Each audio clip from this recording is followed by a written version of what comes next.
এখানে সুবিস্তারে আলোচনা এখানে হয়েছে আমাদের প্রদেশ বিজেপির মাননীয় সভাপতি, প্রদেশ বিজেপির মাননীয় ডিস্ট্রিক্ট প্রেসিডেন্ট, সবাই এখানে বিস্তারিত আলোচনা করেছেন। আমি কয়েকটা কথা বলবো, কথা বলে আমার আরেকটা প্রোগ্রাম আছে, সেখানে আমার যেতে হবে। আমরা ডক্টর শ্যামাপ্রসাদ মুখার্জি সম্পর্কে আমাদের ছোটবেলার থেকে আমরা জানতাম, পড়বার জন্য পড়েছি, কিন্তু এটাকে যে আরো বেশি করে ফিল করার যে বিষয়, সেটা আমাদের মধ্যে কিন্তু তখন ছিল না। If I am not wrong, I don't know about others, যে ওনাকে আরো বেশি করে জানার, অর্থাৎ এমন একটা ব্যবস্থা ছিল তৎকালীন সময় যে পড়ার জন্য পড়ো, বেশি কিছু জানতে হবে না, এইরকম মানে ইতিহাসের পাতায় সেইভাবে ওনাকে না মুদ্রিত করা হয়েছে, না আমরা পড়তে পেরেছি। যখন ধীরে ধীরে আমরা এই ভারতীয় জনতা পার্টির সম্পর্কে জানলাম, যখন বিশেষ আমার কথা যদি আমি বলি, ভারতীয় জনতা পার্টিতে যখন আমি যোগদান করলাম, তারপরে বুঝতে পারলাম যে ভারত কেশরী শ্যামাপ্রসাদ মুখার্জি এই দেশের জন্য উনি কি করেছেন। আমরা জানতাম, সব জানতাম, ওনার মৃত্যু থেকে আরম্ভ করে সব, কিন্তু এটাকে যে ফিল করা যে বিষয়, যে উনাকে অনুসরণ করে আমাদের রাজ্যে হোক, দেশকে, সমস্ত আমাদের যারা কার্যকর্তারা আছে, কিন্তু কার্যকর্তারা আমি যেহেতু পার্টিতে জয়েনই করিনি, তাদের সম্পর্কে আমার সেই চিন্তাও নেই যে তাদেরকে নিয়ে যেতে হবে। সামাজিকভাবে যতটুকু আমরা জানতাম, বুঝতাম, সেভাবে সামাজিক জীব হিসাবে কাজ করেছি। তো পার্টিতে যোগদান করার পর তখন বুঝলাম যে ডক্টর শ্যামাপ্রসাদ মুখার্জি আজকের দিনেও প্রাসঙ্গিক। আমাদের পণ্ডিত দীনদয়ালজি সম্পর্কেও আজকেও আমরা যে কোনো কাজ আমরা করতে যাই, ওনার যেসব জিনিস আমাদের সামনে উনি রেখে গেছেন, যে দলিল উনি আমাদের সামনে রেখেছেন, কত প্রাসঙ্গিক। এবং ধীরে ধীরে যখন আরো কাজের বিভিন্ন দায়িত্ব পেতে লাগলাম, তখন বুঝলাম যে আমাদের বর্তমান প্রধানমন্ত্রী আদরণীয় আমাদের মোদীজি, উনি কিভাবে এখনো পণ্ডিত দীনদয়ালজি হোক, ডক্টর শ্যামাপ্রসাদ মুখার্জি হয়, ওনাদের যে চিন্তা ভাবনা, সেইগুলোই কিন্তু ইমপ্লিমেন্টেশন হচ্ছে। আমরাও কিন্তু সেই দিশায় আমরাও চেষ্টা করি যে উনারা যেসব আমাদের জন্য রেখে গেছেন, যে ট্রেজার আমি বলবো আমাদের জন্য রেখে গেছেন, সেইগুলো ইমপ্লিমেন্ট করার চেষ্টা করব। আজকে উনাকে আমরা যখনই শ্যামাপ্রসাদ মুখার্জির কথা বলা হয়, তখনই মনে হয় যে একজন লিজেন্ড কিভাবে এত বড় একটা ফ্যামিলির সুসন্তান ছিলেন, চতুর্থ সন্তান ছিলেন বাংলার টাইগারের, আমরা জানি যে উনার সন্তান। তো সেই জায়গায় এটাকে ছেড়ে দেশ মাতৃকার জন্য, দেশের অখণ্ডতার জন্য উনি কি বললেন, এক দেশে দুটো বিধান, দুটো প্রধান, আর দুটো পতাকা পাঠান। এই যে বিষয়, আমরা কিন্তু তখন এই বরিষ্ঠ একটা যে সিদ্ধান্ত নিয়ে যেভাবে দেশের জন্য উনি প্রাণ বলিদান দিয়েছেন, এখানে আলোচনা হয়েছে। ওনাকে বারবার বলা হয়েছে স্ট্রেপ্টোমাইসিন ইনজেকশন যাতে না দেওয়া হয়, তারপরেও ওনাকে স্ট্রেপ্টোমাইসিন ইনজেকশন দেওয়া হয়েছে, যে কারণে ওনার মৃত্যু হতে বাধ্য হয়েছে। আমরা এইসব বিষয়ে আমরা জানি সবাই, এবং সব প্ল্যান, সবই প্ল্যান।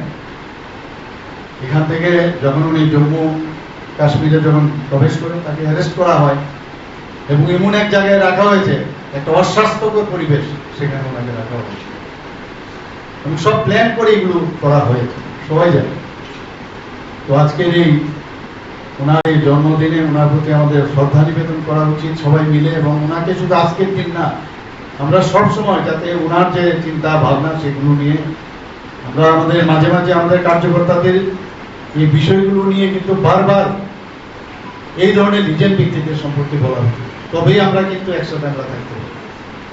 দেশের জন্য প্রথম দেশ মাতৃকার জন্য আমরা, তারপর আমাদের পার্টির জন্য, তারপর নিজের জন্য। এই যে বিষয়, সেগুলো আমাদের ডক্টর শ্যামাপ্রসাদ মুখার্জি, পণ্ডিত দীনদয়ালজি সেগুলো আমাদের বলেছেন। আজকে আমাদের প্রধানমন্ত্রীজি যেভাবে কাজ করছেন, সত্যিই আমরা ভাগ্যবান এইরকম একজন প্রধানমন্ত্রী আমরা পেয়েছি। দেশের অখণ্ডতা একদিক দিয়ে, দেশের ডেভেলপমেন্ট একদিকে, দেশের ইনফ্রাস্ট্রাকচার ডেভেলপমেন্ট থেকে আরম্ভ করে আজকে এডুকেশনই হোক, এগ্রিকালচারই হোক, খেলাধুলার বিষয়ে হোক, কিছুদিন আগেও দেখেছেন যে T20-তে জয়ী হওয়ার পর সমস্ত টিমের সাথে উনি যেভাবে মিলেমিশে একটা আনন্দ উৎসবের মেজাজ আমরা দেখেছি, সবাইকে নিয়ে যে চলা সেই মানসিকতা আমরা দেখছি। আজকে সমস্ত পৃথিবী ভারতবর্ষের দিকে তাকিয়ে আছে, মোদিজিকে দেখছে। কত রকমের কথা হয়েছিল যে এই বাবুজি চলে যাবে, মোদিজি জিতবে না, আর সেই জায়গার মধ্যে এটা চারটিখানের কথা নয়, ভারতীয় জনতা পার্টি 1 আর 240টা আসন পেয়েছে, চারটিখানের কথা নয়। আমাদের এখানেও আজকে প্রধানমন্ত্রীজিকে সামনে রেখে ভারতীয় জনতা পার্টির প্রতি মানুষের বিশ্বাস আছে বলে বারবার আমাদের 2018 তো হয়েছে, 2023-এ এরপরে 4বার আমাদের 4টি আসনে আমাদের বাই ইলেকশন হয়েছে, সেখানেও আমরা ভালো 4টার মধ্যে 3টে আমরা জিতেছি। এরপরে আরো 2টো জায়গার মধ্যে আমাদের যে উপনির্বাচন হয়েছে সেখানেও আমরা ভালো ভোটে জিতেছি, রেকর্ড মার্জিনে আমরা জিতেছি। আর এবার আমাদের 2টো যে নির্বাচন হলো লোকসভা আমাদের এই সিটে, সেখানেও আপনারা জানেন রেকর্ড আমরা মার্জিনে আমরা জিতেছি। শুধু তাই নয়, সেখানেও উপনির্বাচন যেটা হলো রামনগর, সেখানেও আমরা প্রায় 75 থেকে 76% ভোট আমরা জিতেছি। এই যে নির্বাচন, এটা কিন্তু ইম্পর্টেন্ট না, ইম্পর্টেন্ট হচ্ছে মানুষ আমাদের উপর, আমাদের যে চিন্তা ভাবনা তার উপর বিশ্বাস আছে কিনা, মোদিজির যে চিন্তা ভাবনা তার উপর বিশ্বাস আছে কিনা, সেই কারণেই সেটা সম্ভব হয়েছে। আমরা দেখেছি প্রধানমন্ত্রীজি নিজে, উনাকে আমি সম্বর্ধনা দিচ্ছি, উনি বলছেন যে আরে আপকো বাধাই হো, আপকো বাধাই হো। কেন? যে এত ভোটে আপনারা জিতেছেন, আমাদের এত ভালো রেজাল্ট আপনারা করেছেন, এটা আমাদের জন্য গর্বের বিষয়। এবং আমরা কাজের মাধ্যমেই কিন্তু মানুষের সাথে আমরা থাকতে চাই, কাজ না করে। ওই একটা বিহারে প্রায় এসে একটা কথা বলে হিন্দিতে ডায়লগ, কাম মত করো, কাম কা ফিকর করো, और उसका खूब जिक्र करो लेकिन काम मत करो। তো এই যে সব চোরের যে দল এখন সব একসাথে হয়েছে, এরা সব মিলে একটা সিন্ডিকেট তৈরি করেছে, নাম দিয়েছে ইন্ডিজুট। ইন্ডিজুটের অবস্থা তো কি, দেশকে খোকলা বানানোর জন্য আমাদের মাননীয় সভাপতি বলেছেন যে দাদু যা বলেছেন নাতিও এখন একই কথা বলছেন, হিন্দুরা নাকি মানে হিংসায় মানে বিশ্বাসী। কি ধরনের কথা বলছেন পার্লামেন্টে বসে? আমি বারবার বলছি এই ধরনের মানে মানে এলোপি যদি থাকে আমাদের জন্য খুব মঙ্গল। আরো কি কি বলবেন আগামী দিনে, আমরা বসে আছি, মানে আমাদের জন্য কিন্তু খুব ভালো হবে। কখন কি বলেন, মানে তার যে গরিমা সে পার্লামেন্টে, সেটা আজকে কিন্তু আমরা দেখছি এত ডিটোনেট করে গেছেন, যেখানে আমাদের মানে এরকম একজন নিজের ব্যক্তি মাত্র 33 বছর বয়সে সর্বকনিষ্ঠ আমাদের ক্যালকাটা ইউনিভার্সিটি, তার ভাইস চ্যান্সেলর, অক্সফোর্ড ইউনিভার্সিটির সাথে তুলনা করা হতো।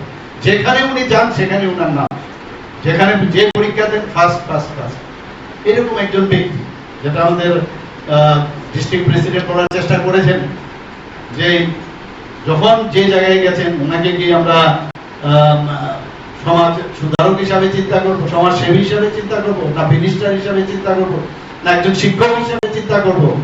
ওনার সম্পর্কে আমরা যদি কথা বলি শেষ হবে না। আমরা সবাই জানি রবীন্দ্রনাথ ঠাকুরকে উনি ইনভাইট করেছিলেন এই ক্যালকাটা ইউনিভার্সিটিতে, কারোর হিম্মত হয়নি তৎকালীন সময়ে ইংরেজদের সময়, এবং বাংলায় উনি বক্তব্য রেখেছেন, এবং বাংলাতে প্রথম ক্যালকাটা ইউনিভার্সিটিতে বাংলার বিষয় একমাত্র শ্যামাপ্রসাদ মুখার্জির সময় সেখানে শুরু হয়। তো যেখানে উনি গেছেন সেখানে উনি ভালো রেজাল্ট করেছেন। তো এরকম একজন কৃতি সন্তান আমাদের পশ্চিম বাংলা উনি জন্মগ্রহণ করেছেন, আমাদের পশ্চিম বাংলাকে উনি বাঁচিয়েছেন, পাঞ্জাবকে বাঁচিয়েছেন। তো এগুলো আমাদের স্মরণ করার বিষয়। আজকে আমরা দেখছি পশ্চিমবঙ্গের কি অবস্থা, এটা মিনি পাকিস্তানের মতো অবস্থা করেছে। আমি কালকেও আমি বলেছি আমাদের যে যদিও আমরা 240টা আমরা আসন পেয়েছি, তারপরে আমাদের কাছে একটা প্লাস পয়েন্ট যেটা হয়েছে, আমরা একটা রাজ্য উড়িষ্যা আমাদের হাতে চলে এসেছে। আগামী দিন নিশ্চিত আমাদের পশ্চিমবাংলাও আমাদের আসবে, আর কেরালাও আমাদের আসবে, বিজেপির নেতৃত্বে এনডিএ সরকার সেখানেও গঠন করবে। ধীরে ধীরে আমাদের গ্রাফ বাড়ছে। কোন অবস্থায় এই যে ইন্টারন্যাশনালি যেভাবে চেষ্টা করছে মোদিজি যাতে না জিততে পারে, মোদিজির নেতৃত্বে সরকার না হতে পারে, অনেক চেষ্টা কিন্তু হয়েছে বা হচ্ছে, কিন্তু সেটা কাজের কাজ কিচ্ছু হবে না। আমি আজকের আজকের এই শুভ দিনে, ওনার জন্মদিনে, ভারত কেশরী ডক্টর শ্যামাপ্রসাদ মুখার্জির জন্মদিনে আমি সবাইকে এখানে একটা কথাই বলবো, আমরা স্বচ্ছতার সাথে চিন্তা ভাবনা করবো, আমরা স্বচ্ছতার ভাব যেটা আছে, স্বচ্ছতার বিষয়ে আমরা সবসময় চিন্তা করব।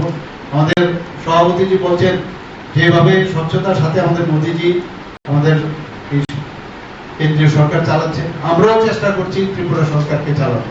কারণ এইগুলো মানুষ কিন্তু বেশি কিছু চায় না, খালি চায় যে এখানে করাপশন না হোক, এখানে কোন রকম দুর্নীতির আশ্রয় যেন না দানা বাঁধতে পারে, সেই দিকেই চায়।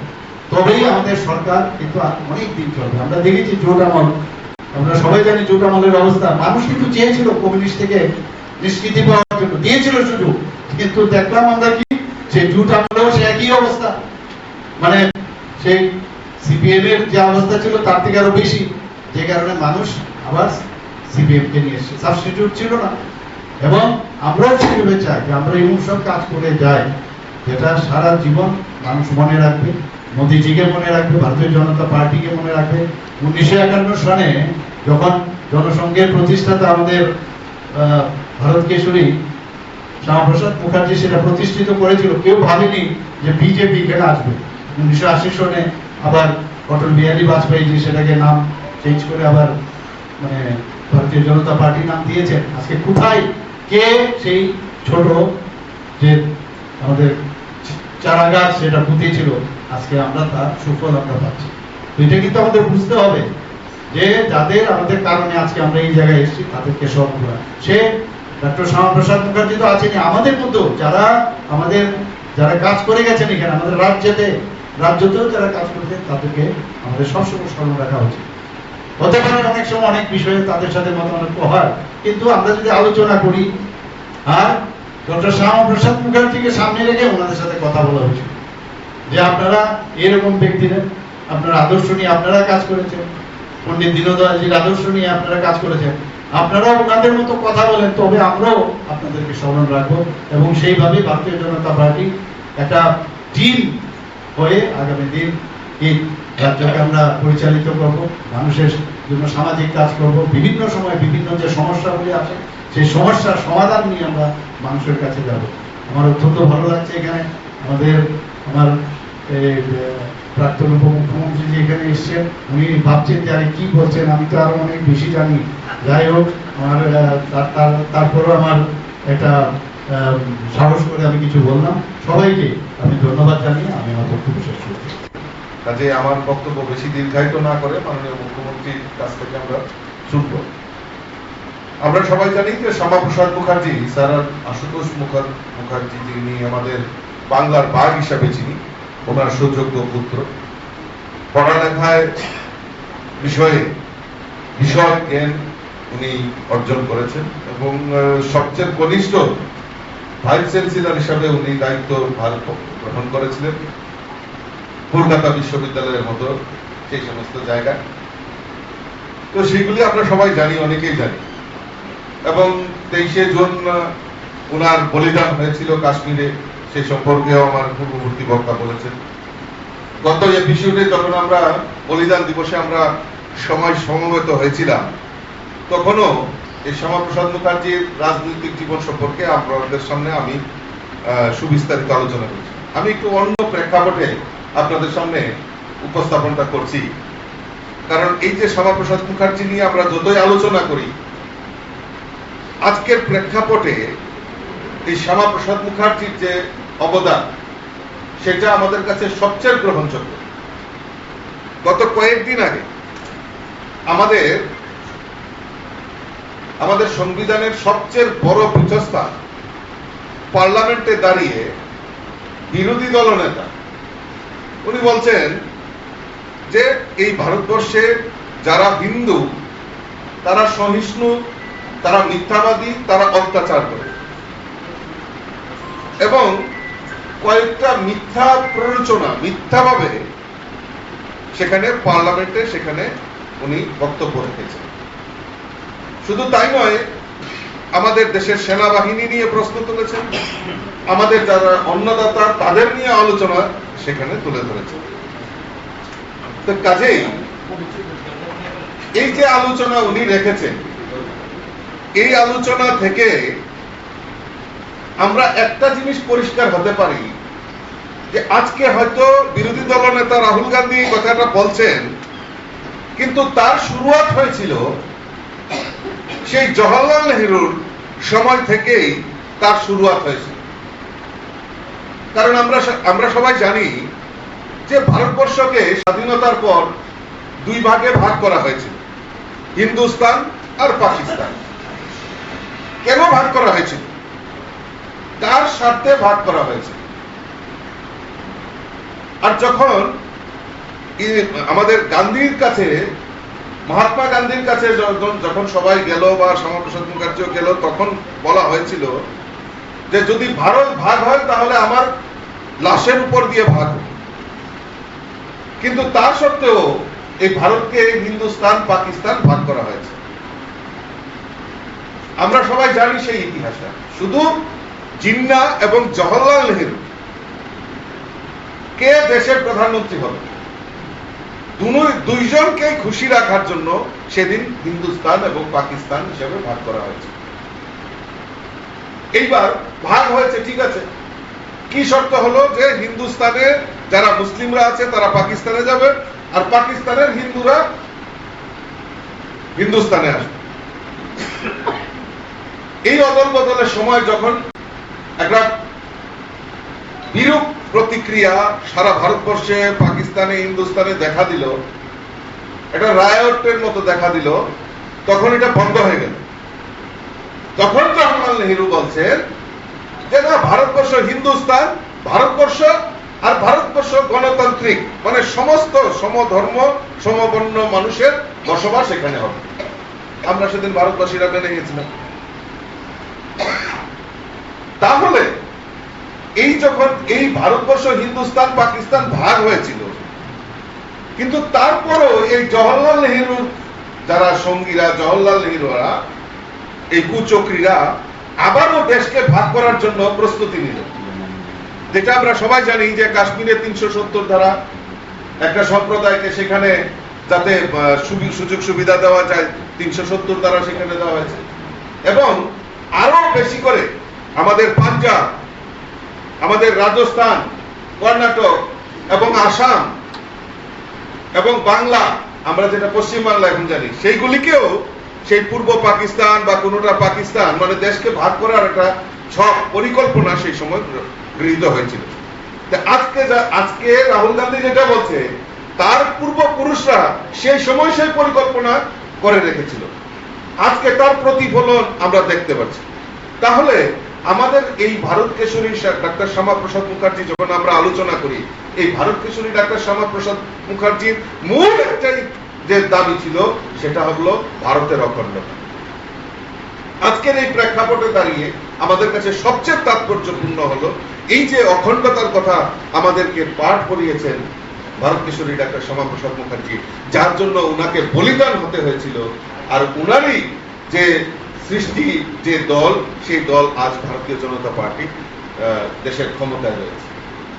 এবং যে চিন্তা ভাবনা, এই সরকারের যে চিন্তা ভাবনা, মূল যে চিন্তা ভাবনা, যে আমরা আমাদের এই অখণ্ডতাকে রক্ষা করতে হবে। অখণ্ডতার জন্য আমাদের ভারত কেশরী ডাক্তার শ্যামাপ্রসাদ মুখার্জি বলিদান হয়েছিল, তার সমস্ত ভারতবাসীর কাছে আমাদের জানাতে হবে। আজকে এই যে কথাগুলি পার্লামেন্টে দাঁড়িয়ে মিথ্যা প্রতিশ্রুতি, মিথ্যাভাবে সেখানে প্রস্তুত করা হচ্ছে, সেইটাকে আমাদের বিরোধিতা করা উচিত। মানুষের সামনে আরো বেশি করে আমাদের পৌঁছানো উচিত, কারণ তারা ভারতবর্ষের ব্যাপারে কিভাবে চিন্তা ভাবনা করছে। কিন্তু তার রচনা হয়েছিল তার দাদুর আমল থেকে। তার পূর্বপুরুষরা সেই ভারতকে ভাগ করার প্রয়াস এবং ভারতবাসী হিসাবে তাদের যে চিন্তা ভাবনা, তার বহিঃপ্রকাশ আজকে এই আমাদের সংসদের সবচেয়ে বড় পীঠস্থান গণতন্ত্রে সেখানে আলোচনা হচ্ছে। ভারতবাসী হিসাবে গর্ববোধ করি আজকে আমি ভারতীয় জনতা পার্টির একজন সৈনিক, যার রচনা আমাদের ভারত কেশরী ডাক্তার শ্যামাপ্রসাদ মুখার্জি সেই অখণ্ডতাকে সামনে রেখে অখণ্ড ভারতের স্বপ্নকে আমাদের বাস্তব করার জন্য উনি যে পথ দেখিয়েছেন, আমি ভারতবাসী হিসাবে নিজেকে গর্ববোধ মনে করি। কাজেই আমি আপনাদের কাছে আবেদন রাখবো এই ইতিহাসগুলি মানুষের সামনে তুলে ধরা, তবেই এই শ্যামাপ্রসাদ মুখার্জির যে চিন্তাধারা, সেটা আমরা সমাজ জীবনে প্রত্যেক মানুষের কাছে আমরা পৌঁছে দিতে পারবো।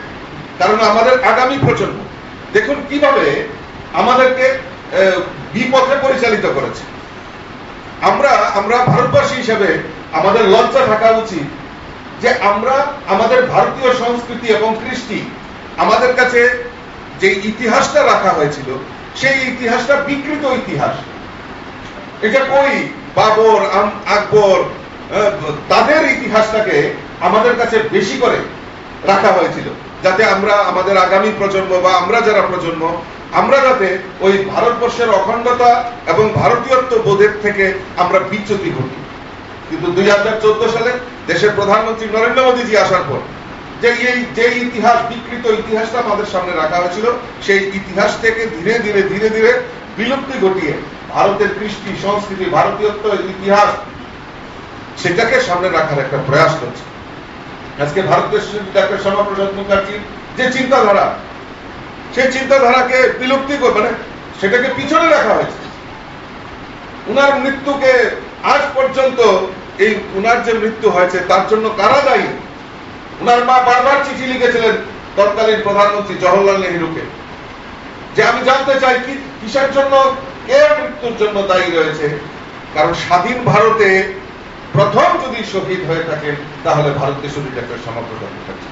কাজে আজকের প্রেক্ষাপটে দাঁড়িয়ে আমাদের কাছে সেই দেশের যে অখণ্ডতাকে খণ্ড বিখণ্ড করার যে প্রয়াস সেই প্রয়াসের বহিঃপ্রকাশ আমরা কয়েকদিন আগে দেখেছি।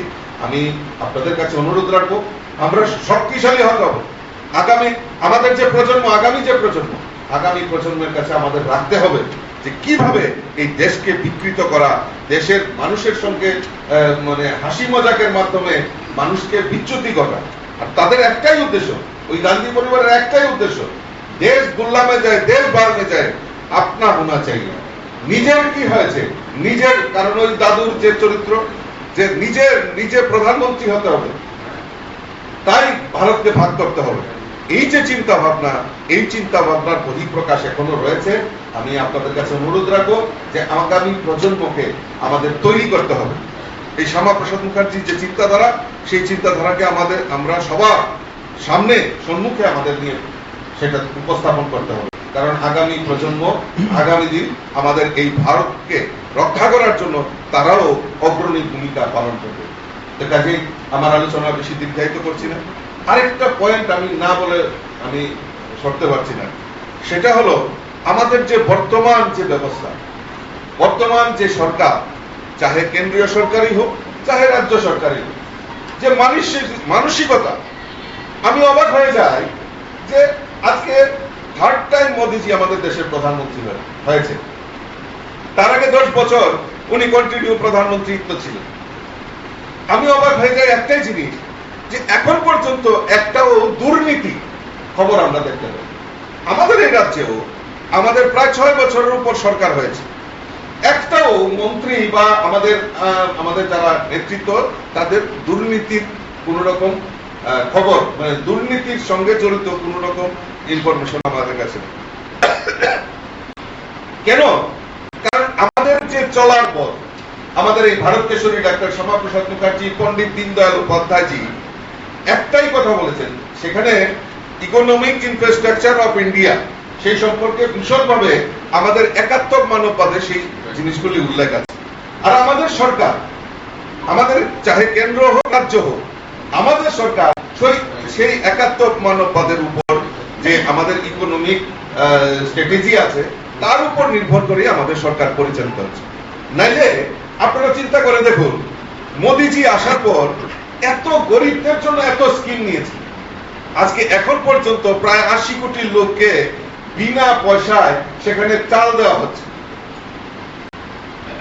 আমাদের এই রাজ্যে প্রায় 4 লক্ষ গরিব পরিবারে পাকা বাড়ি নির্মাণ করা হয়েছে।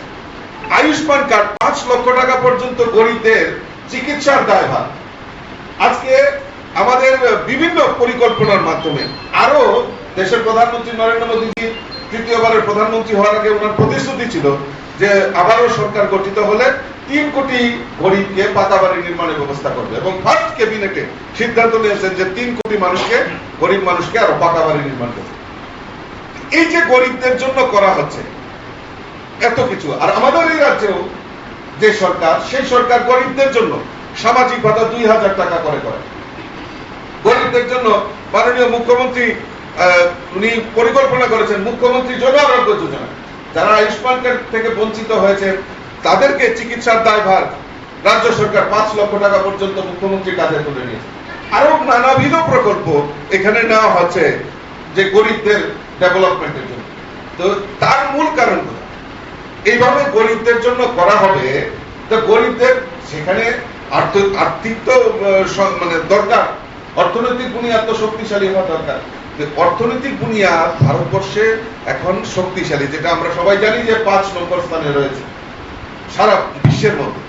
তো এই যে পরিস্থিতির সৃষ্টি করা হয়েছে, তার একমাত্র যে অবদান সেটা হলো একাত্মক মানববাদে, অর্থাৎ শ্যামাপ্রসাদ মুখার্জি, পণ্ডিত দীনদয়াল উপাধ্যায়জি যে একাত্মক মানববাদের রচনা করেছিলেন, তার থেকে